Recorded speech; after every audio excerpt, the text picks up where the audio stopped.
Hey everybody, Snake Doc here. So we have the Stoeger backstrap here, and it's just way too uncomfortable. I mean, that's just uncalled for. So what we're gonna do is right over here I have my Dremel belt sander, and I'm just gonna try and knock some of those down. I'm not gonna get super flush with it, so I want to knock most of those down with the belt sander, and then we'll probably bust the Dremel out and knock them down a little bit more, and then we'll get the stippling kit out and start melting them down flush, and then we'll stipple a pattern on there.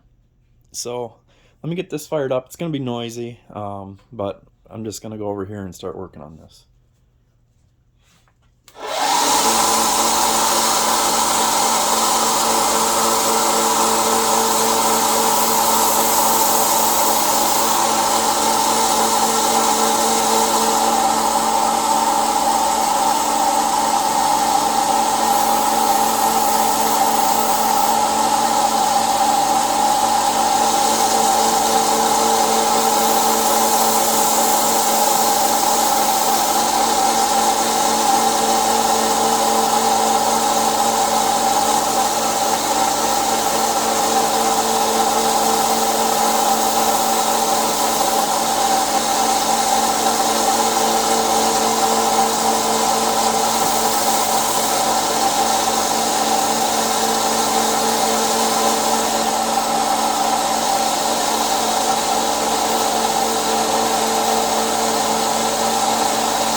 Sorry, there's going to be a little bit of sawdust on there. But you can see how I flatten the tops of all those pyramids. See how they're not so spiky anymore. And actually, that wouldn't be a bad way to leave it. I would want to get in, because there's a curve part right up here at the top. That's tough to get in there with that sander. So I'm gonna grab the Dremel tool with a sanding drum, and we'll get to work on that with that. Hang on one second. Okay, so we've got our rotary tool here. This is a Black & Decker RTX. Sanding drum on there. It's just this basic sanding drum, so I'm just going to start working at this right here.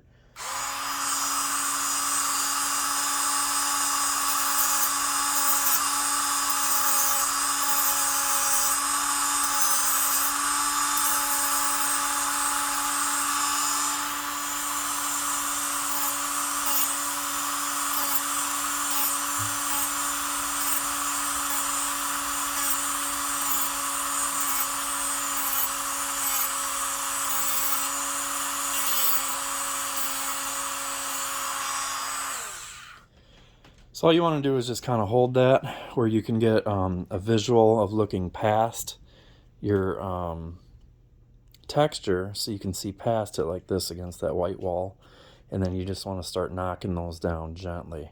So I'm running this at about mid-speed here, and I'm just going to work it down some more. Just going to work it down some more.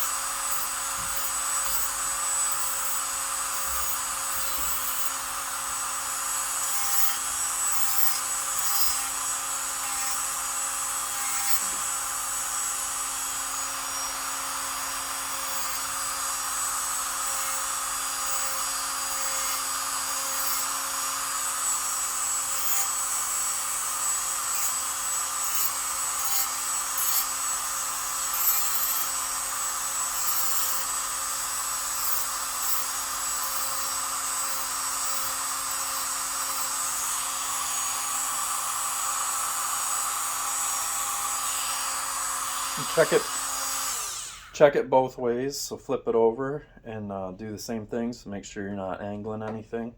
We'll keep going.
Okay, so we're almost there, almost to where I want to start working on a pattern. You can see I've knocked these down to basically nothing. What I'm going to do right now is grab a brass brush, and I'm going to scrub that off and see which ones are sitting a little high that I still want to knock down. So stand by for that. Okay, so I just have a brass detail cleaning brush like this, and I'm just going to lightly just kind of hit that, knock some of that flash off from the sanding, and clean those out. You're gonna have to hit it a couple different directions here, because as you're creating a burr on that plastic as you're sanding it down here.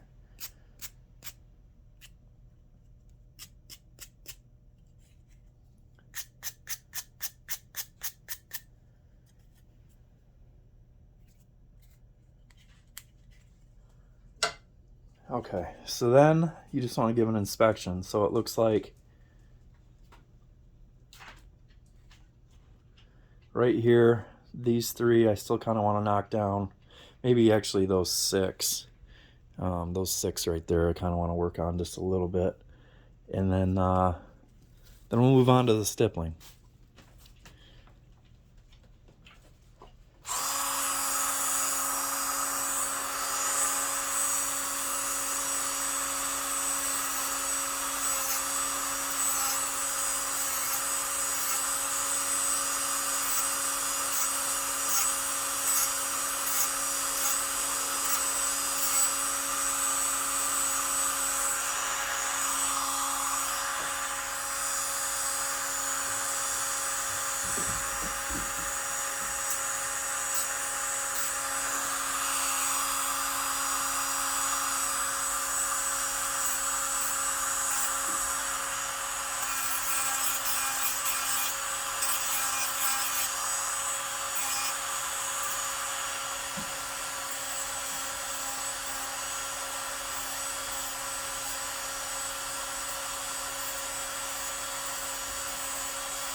Okay,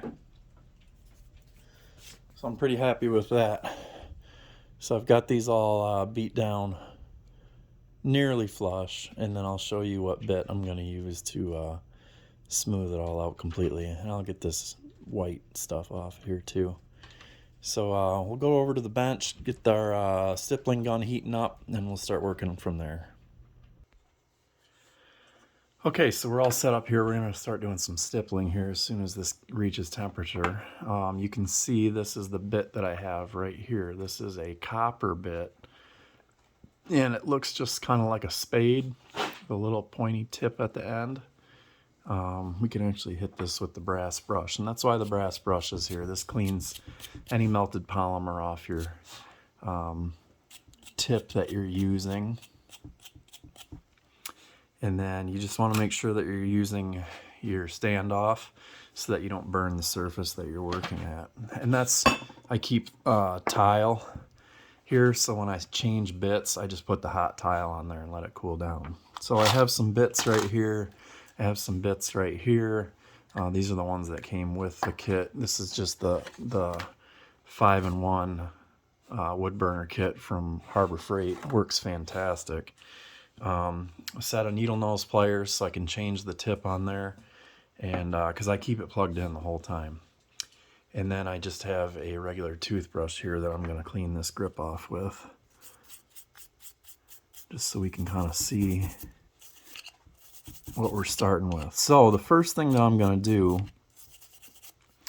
and if I have to move around the camera I will, but I'm going to try working from behind the camera right here, is I'm just going to take that spade bit, and I'm just going to start it with an edge like this, and I'm just going to, all you do is you smear down the old texture. So that's how you can get rid of like a bad stippling job, is use that bit. I've done it numerous times. I bought a Glock 17 that was just thrashed by a previous owner, and smoothed it all out with this, and then started with my own stipple job that turned out 6,000% better than what was on there. So, all right. I'm kind of looking around the camera, so if I bump anything, apologies. But you basically are just going to grab an edge and just start melting it down. It's going to change the sheen, but it won't matter because you're going to stipple it. So you can see the smoke coming off there. Let me try and move up into frame just a little bit better here. But yeah, you're just dragging it, and you can feel it knocking down all those bumps. You're just smearing it and smoothing it all around. Kind of give you an idea here. You don't have to get perfection out of this either, because you're about to put a pattern on it. You just want to take any of the high spots and level them down. Just keep it moving. Don't sit in one spot for too long. You'll know when you feel it like bottom out.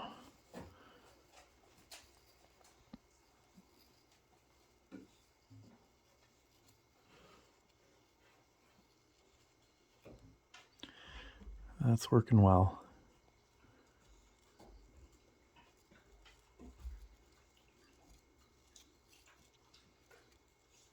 So Stoeger, if you end up watching this video, you guys really got to do something about that. There's nobody who should need that aggressive of a backstrap, and it's probably deterring to people who don't have this skill set to be able to modify this, or they're going to have to pay possibly their gun shop or somebody to sand it down, file it down, and just make it more comfortable. Now, the reason I'm being so careful with this is because I want to keep that border. See how there's this, this border that runs all the way around. I think, that keeps a factory look to it. And to me, that's important. You don't want to, stippling gets a bad rap sometimes because there's so many people that are just hacks at it. But it's really, if you just take your time and work carefully, you're going to end up with a much better final result, and you're not going to lose any resale value or anything like that, because people might not even know that it's not factory. So right here, I'm trying to use this high round spot, or the high round edge of that, and I'm trying to make sure that the tip hovers and doesn't smack any other part of the polymer that I'm not trying to get at. So right here, it looks like I'm probably going to have to just use that, use that point. We're almost done with this part. You can see how much of a difference it's made. It might not show that much on camera, but it's really smooth it down to a consistent level here.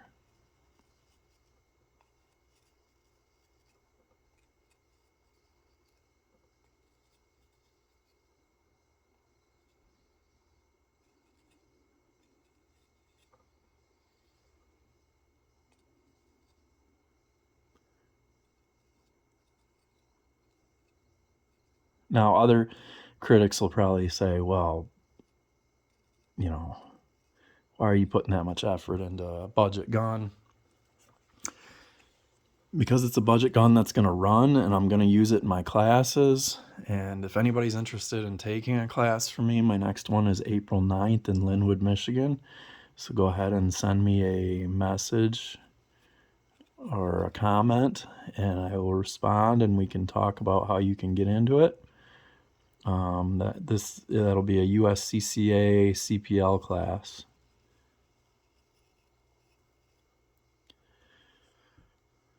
And yeah, so I picked this gun up to use for students, and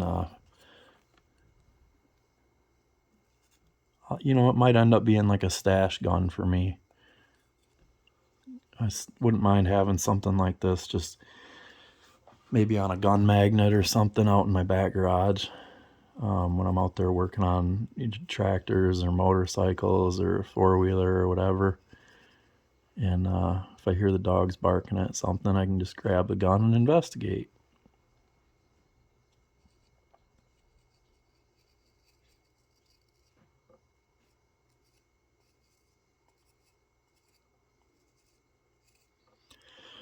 All right. So there you can see we've got a good foundation right here. This right here might need a quick touch up.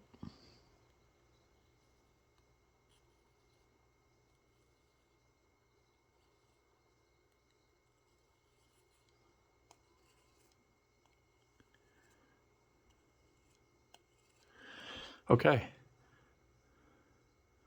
So let's go ahead and pull this tip off here.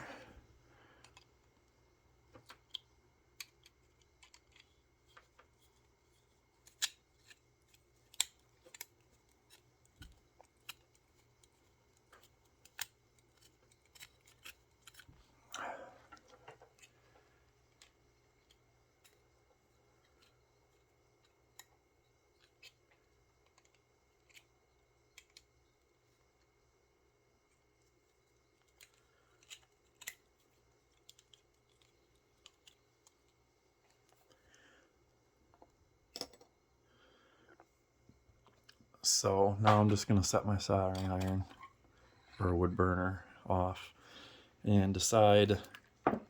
So if I want to keep like the factory texture like this, I'm going to use the finest point, and I'm just going to randomly dot the snot out of that. So that would be something like this. There is also like a longer one like this. Same idea. If I wanted to do bars or crosshatch pattern, I could use something like that. There's a longer one like that too, that's narrower. And then, so in the other one, there's more like extravagant tips, I guess you'd say.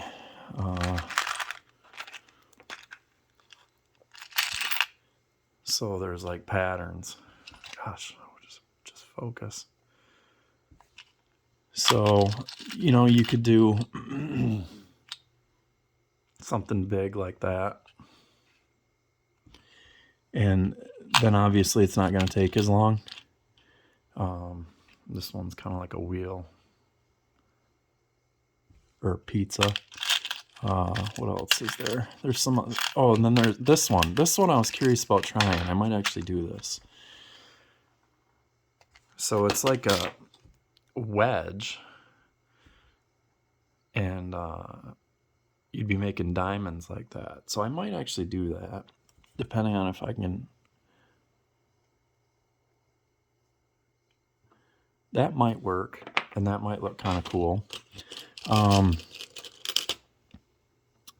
There's some stuff like this. It's like an S.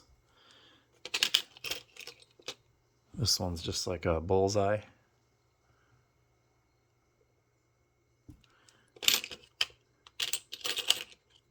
And then just some more like wedge tips and stuff like that. So there's like these dome ones like this too, and that's for making like the golf ball dimple pattern. And you can do that, and that's a pretty decent texture. I've done that on M&P. And then you can fill in between the big dots with smaller dots. This is like the Iron Cross. That one's kind of cool too. I've seen full guns done in that. The thing of it is like, as long as you don't press too dang hard, you can do whatever you want, and you can fix whatever you want if you don't like it. So this is like a castle top. I think I tried that one. here's like some of the different size dimples that you can do. And then that's the barred one. So I'm gonna make a decision here, and we're at 20 minutes. This is getting crazy long. And then what I'll do, come back with the final result here in just a minute. Okay, so I just want to show you the pattern that I went with. So I went with kind of like the big the big dots, using, I don't want to touch these yet. So that's like the golf ball dimple one that I was talking about. I tried doing the iron cross, but it just didn't, like, it burned good on the case here. You can see I was gonna do that, but it did not work so hot on here. So what I did, I ended up using the golf ball dimple one, and then went over in the random spots with that one. So it's still a rounded tip. Sorry, this thing is shaking. It looks like my hand's shaking, but it's the thing. And then, so how that turns out. So you can see I kind of did a border and then filled in and kind of just random dots, and it looks better from farther away. So now what I'm gonna do to finish it off is just brush it, because I did just touch it with a little bit of sandpaper from a couple of the high spots, and that left a little bit of residue. And then what I do is I take just a flame lighter and just burn off any of the flashing. So I just worked this over this a few times. And you can hear it like melting some of the flashing, and then brush it again. And it just gives it a more finished look. So it's definitely better than the diamonds. And let's put it on the gun now. Oh, way better. So where's my little clip here? Let's put the clip thing back in that holds it.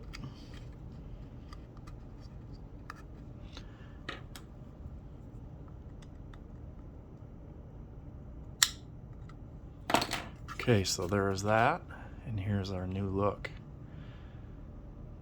Am I happy? I don't know. We'll see. It seems to be, it definitely is way better than the diamonds.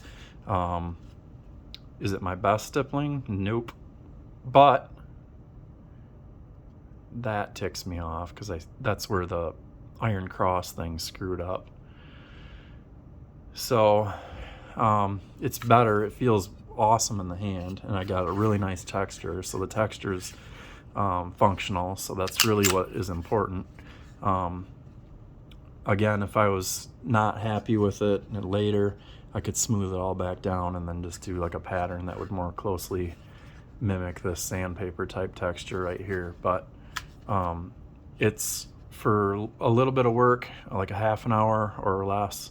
I could have done it in less if I wasn't given a tutorial here. Drastic improvement. So that's it. That's stippling and improving the Stoeger STR-9C or any of the STR backstraps that you find to be too aggressive. That's how you do it. Thanks for watching, and always shoot safe.